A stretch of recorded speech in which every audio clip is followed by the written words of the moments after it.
11 transfers this class, but which one's going to be the most impactful for Boston College? Let's get into it.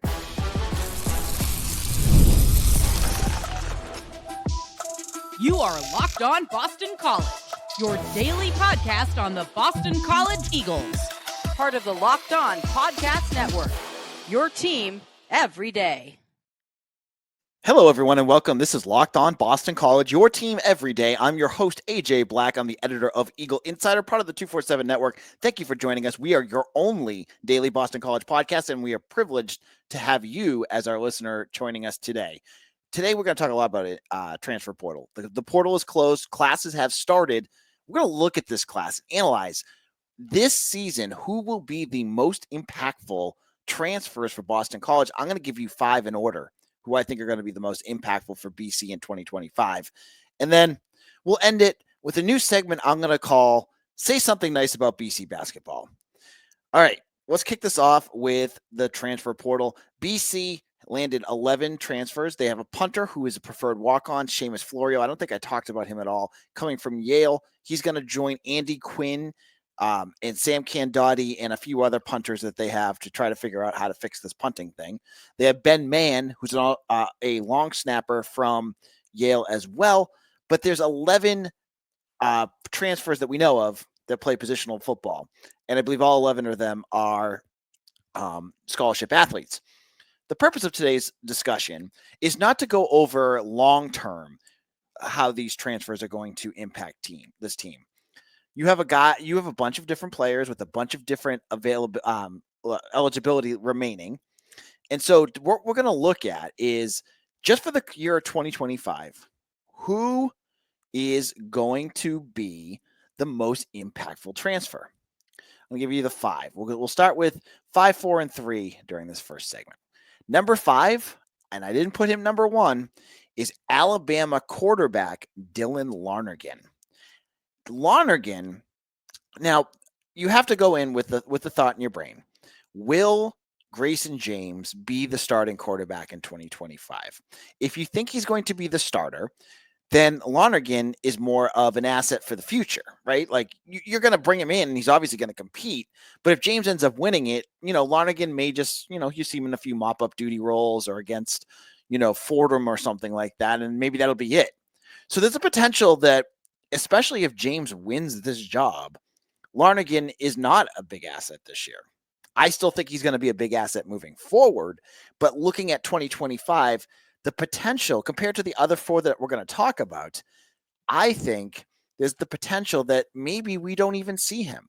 I'll see him a lot at practice, but you as fans, when you're watching those 12 games, or maybe they make the playoffs, I don't know. You might not see him play all that much. So he may not have an impact. Now, that could all change. And I would put him much higher on this list if you believe he's going to beat Grayson James. If Grayson James loses this, Dylan Lonergan should shoot up to number 1. I, however, think, and I said this on a previous episode, I expect Grayson James to win the starting job for Boston College football. I think he's going to, he has shown me enough that I believe that you would have to have a can't miss talent that just flies through spring practice to unseat a guy like that. Like last year, we saw Tommy Castellanos get unseated by Grayson James. It was supposed to happen earlier, but we knew, we saw his explosiveness running, but we all knew that he was a limited quarterback, that there was something, he had that 15-14 touchdown to interception ratio the year before. There was something that wasn't just completely perfect. So you knew he can't miss, and Grayson James went out there and beat him. I don't think Grayson James is a perfect quarterback, but I do think he's going to be good enough that he will be able to hold off Dylan Lonergan. And so from my perspective, I'm putting him as the number 5 impact transfer in this group. Number 4, let's get him out of the way quick. Number 4, we're going to stay down in Tuscaloosa with tight end Ty Lockwood. And I have talked about how excited I am about this former 4-star tight end that has transferred to Boston College, because BC's tight end room desperately needed a shot of it needed bodies, and they got a bunch of them. I'm going to have a whole roster scholarship lineup coming up on Eagle Insider soon. Lockwood is 6'5". He's a receiving catching tight end. And the reason I didn't put him higher, and I bet you guys are all listening right now going, AJ, how'd you put the two Bama guys at 4 and 5? Well, I have reasons for both. Lockwood, I have a little bit of this sneaking feeling in the back that he has not played a single snap at BC. And that puts him to me in kind of the same bucket as Matt Reagan. Matt Reagan has been around for a while. He hasn't played much, but he's been around. So when you look at Lockwood, he's had a history of injuries, mostly in high school, but he hasn't really played all that much since then. I think expectations for what he can do are very high right now. And from fans, I think fans just really want the next Hunter Long, the next Tommy Sweeney, the next really good tight end that can make a lot of catches. I think that we should temper those expectations. And let's see what we have here before we start anointing him as an NFL caliber tight end. It could happen, but there's also the equal possibility that Matt Reagan beats him out at camp. Reagan's been part of this team for years. He knows the offensive staff other than Long for many years. Rob Chudzinski, the tight ends coach, was his offensive coordinator.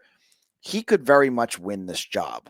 So I'm again hedging this. I'm not sure who's going to win that tight end job. I need to see. I'm not willing to go out there and say, yes, Ty Lockwood. I saw someone say that he's going to be the number one tight end. Okay. First of all, that's kind of crazy. Second of all, I'm not even sure he's ready to be the number 2 tight end. So we'll have to wait and see what happens there. To me, there's the equal chance that Lockwood could be a really good tight end this year, and we could have a breakout star, or we may see Matt Reagan play. I think right now, I'm not sure because we've not seen enough of Ty Lockwood to put him up. So both he and his teammate, I'm putting a little bits of warning signs here to say they could be, but the 3 that I have above them, I feel are going to make instant impacts, and there's no ifs, ands, or buts about it, and I'll explain that in just a moment. Attending the new 12-team college football playoff games is an incredible experience that brings fans together like never before.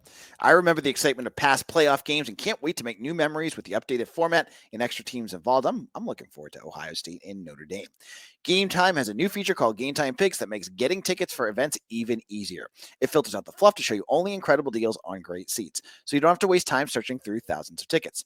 Recently, I used Gametime Picks to find tickets for an upcoming game. Browsing through the deals was a breeze, and I found a great value for all kinds of seats around the venue. The super deal in particular stood out as the best value for the event. I love that I could see the seat views before buying, and that app shows all the upfront costs with no surprise fees, checkouts, plus the on-time ticket delivery and lowest price guarantee gave me complete peace of mind. Take the guesswork out of buying tickets with Gametime. Download the Gametime app, create an account, and use code LOCKEDONCollege for $20 off your purchase. Terms apply. Again, create an account and redeem code LOCKEDONCOLLEGE for $20 off. Download Gametime today. Last-minute tickets, lowest prices guaranteed.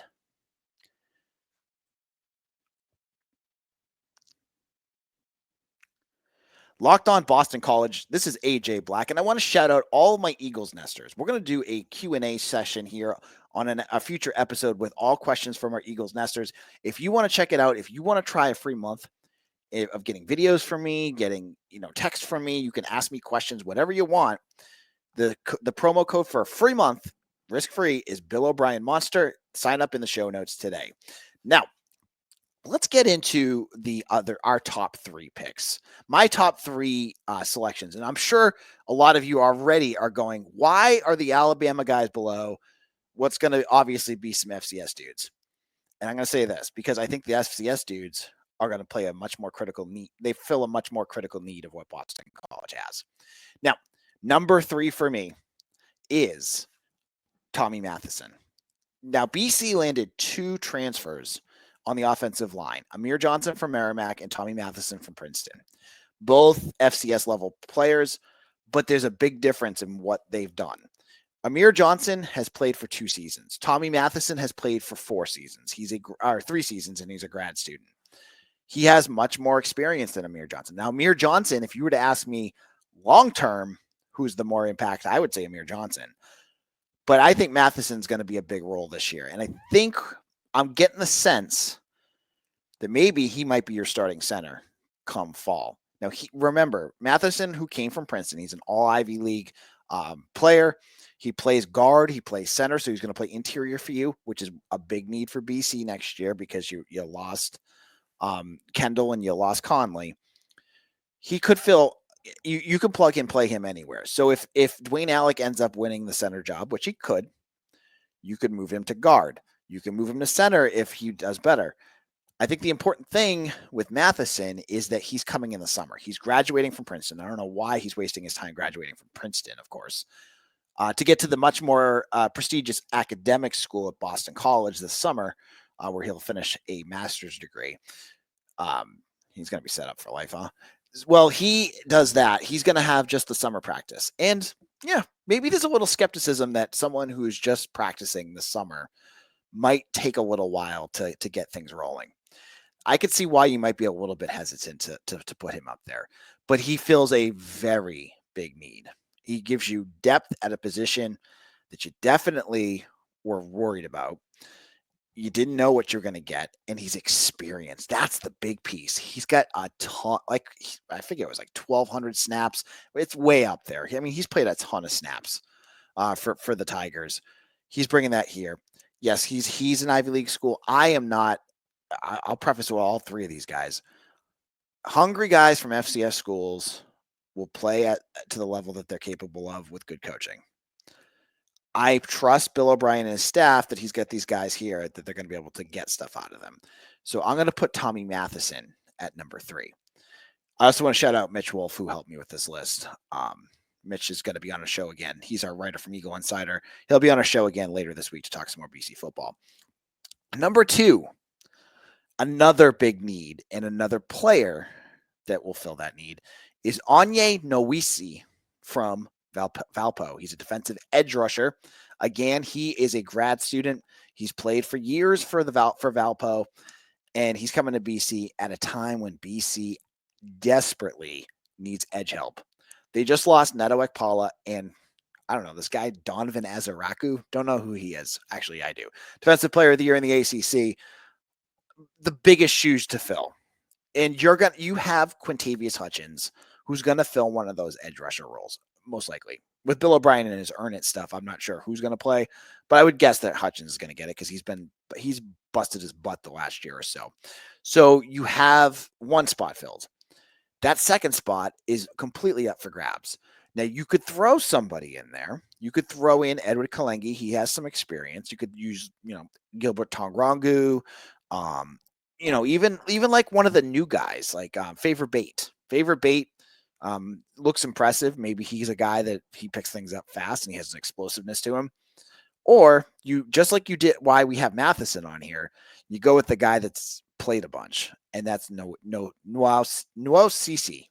Onye Nwosisi from Valpo. This pass rush you got to figure something out for next year. And I think Mitch Wolf has said that this is a guy that has some raw tools and with some refining. Maybe he will be that guy.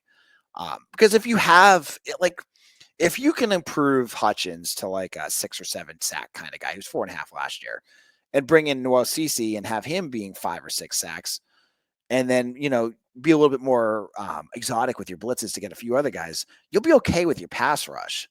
But you got to find something like, before Hutchins took over last year, that second edge rushing role was a giant. It was a vortex. Poor Neto Ekpala could get rushes, but he just couldn't end the play. He couldn't, sack the guy. So they're going to need that. Onye Nwosisi is a guy that can do that. I really do think he's a guy that will play a big role. He's got 1 year here. And maybe it would have been good to redshirt him because he's coming from an FCS school, give him a year, and he could have been a monster. But he's not coming here to redshirt. He's coming here to play. And so he will play. He'll be here in the spring. And hopefully he becomes your next big edge rusher. And I think you guys are going to be surprised with my number 1.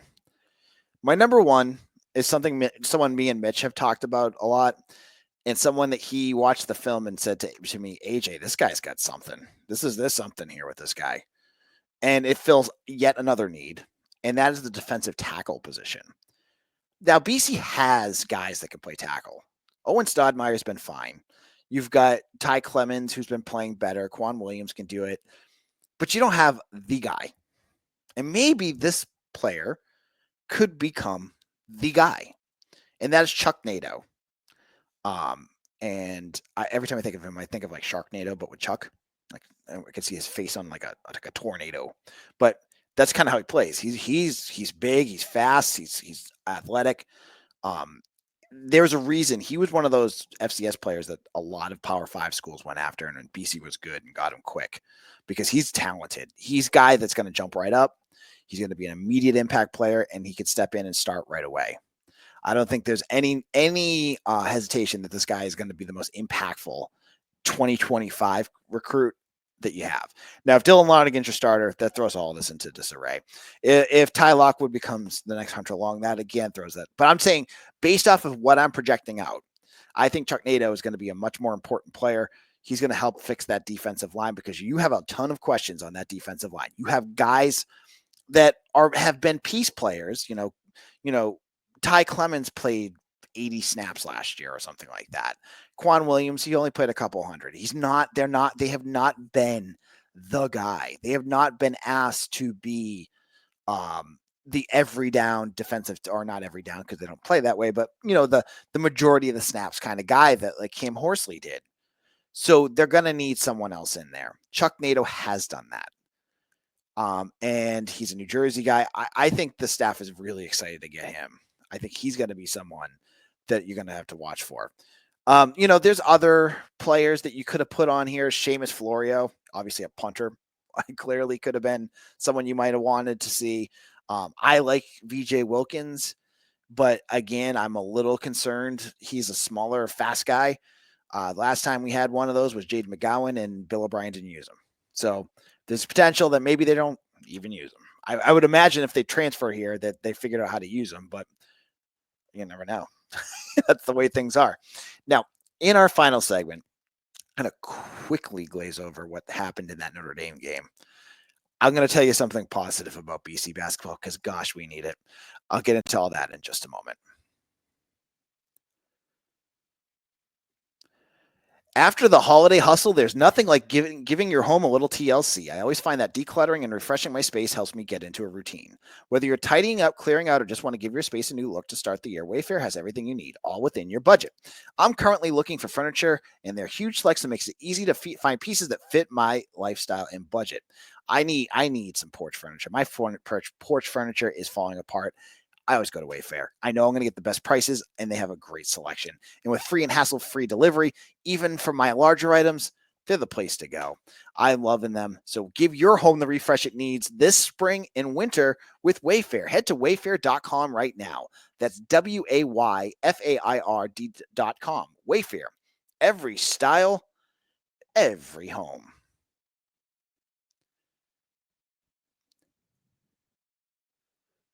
This is Locked On Boston College. I'm your host, AJ Black of Eagle Insider, and we're here to tell you if you need a second listen after you're done this podcast, check out Locked On College Football with Spencer McLaughlin. He's talking about everything going on. Will Deion Sanders go to the Dallas Cowboys? I bet you he'll be talking about that one soon. Well, check that out on YouTube or wherever you get your podcast. Now, let's wrap things up with basketball. That pit in your stomach is when I said the word Boston College basketball, right? That's what you're feeling. As BC lost again to a bad Notre Dame team by 18 points. They lost 78-60. They were winning partially into the second half, but as you see every single game, they can't hold on to a lead, and then they fall apart, and that's what happened again. They couldn't rebound. They had trouble with assists, but I avowed I am not going to just tear Earl Grant every time they lose, even though that would be fun. But I did that on yesterday's episode. You can go back and listen to me tear them apart last time. I want to talk about something positive with BC basketball because right now everything's negative, and I get that. Like, I mean, they're playing Duke on Saturday. what's the spread going to be? Like 35, 40? How many points is Cooper Flagg going to get? It's going to be, it's not going to be pretty. What I'm here to talk about is Donald Hand, because I love the play of Donald Hand. I think he is the most, pure shooting guard that they've had in a while. Claudel Harris was pretty good last year too, but I think Hand is really developing into your go-to scorer. That's been really nice to see. He came in here as a 4-star recruit, got hurt that first year. Took a while for him to get back into the swing of things last year, where he was more of a bench role player. The team is his now. And with a supporting bunch of characters who, some of them just are not the greatest offensive players, it's fallen on him to really be the offensive guy. And at times he's hitting clutch 3-pointers. He prevents the team from getting blown out. So I want to shout out Donald Hand. I do. I think he's, one of the lone really good sparks on this team. And we'd be talking a lot more about him if this team actually could win some games. So there's my say something positive about Boston College basketball. Now, BC hockey is playing on Tuesday against Harvard. BC football is hosting, speaking of basketball, BC football is hosting a big underclass day for recruits on Saturday. And they're ending the day after, the visit by taking these recruits to the BC Duke game, which is a choice, I guess, because I don't know why you would want your recruits to see that. I guess it's probably the liveliest, game you could take them to, but that's going to happen. That's something. And as I've said before on another podcast, we still have a class of 2026 commitment. I know who it is. I think you guys are going to be excited about it. That's all I can tell you right now. I've been waiting. Part of the reason why I've been kind of holding off and doing my podcast more in the afternoon is because I've been waiting for this kid to announce. And every time I ask him, he's like, yeah, a day or two. So yeah, I asked him yesterday. He said, yeah, a day or two. So hopefully we'll find out in a day or two. Right. So thank you all for listening. And I also wanted to, before we go, one last quick thing. Mike Vrabel, actually, he has been talking about Boston College. The new head coach of the New England Patriots has been talking about Boston College more in the mainstream press than we get for an entire season of football coverage, which has been great. Obviously, Mike Vrabel's son, Tyler, played at BC under Jeff Hafley. He was a starting offensive lineman, went to the NFL. I think he played for the Falcons for a little bit, was a practice squad type of player. And I believe he's moved on from football. But Vrabel has been talking about how big of an improvement Bill O'Brien is to the program. And he said, I'm going to give the people down in Chestnut Hill any help that I can. Bill O'Brien called into the Greg Hill show on the I forget what channel that is. And said that he's going to bring Vrabel to practice. And we've seen BC do that. We saw last year, we saw Joey Mazzulla, the head coach of the Celtics, come in. We've seen the head coach, the manager of the Red Sox, I believe, been there too. I don't believe Gerard Mayo ever made it. But hey, if Mike Vrabel wants to come, especially on a big recruiting weekend, that would be pretty cool. So hopefully they can do that. I was loving hearing the BC discussion there. It was in his opening press conference. He mentions Chestnut Hill in particular in his opening remarks. It wasn't like, someone asking him about it. He just brought it up. So that was pretty cool. Now on tomorrow's show, I believe we're going to have Mitch Wolf on. We're going to be talking more We're going to wrap up the class, the 2024 season with some of our big moments. I want to hear from him. What were the most exciting moments? What were the most depressing moments? We'll get into all of that on tomorrow's show. Thank you all for listening. Thank you all who have subscribed to Locked On Boston College. Make sure you tell your friends about our podcast.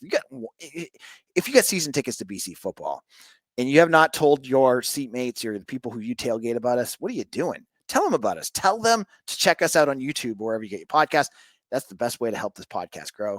My name's AJ Black. I'll see you all again tomorrow for another episode of Locked On Boston College, your team every day.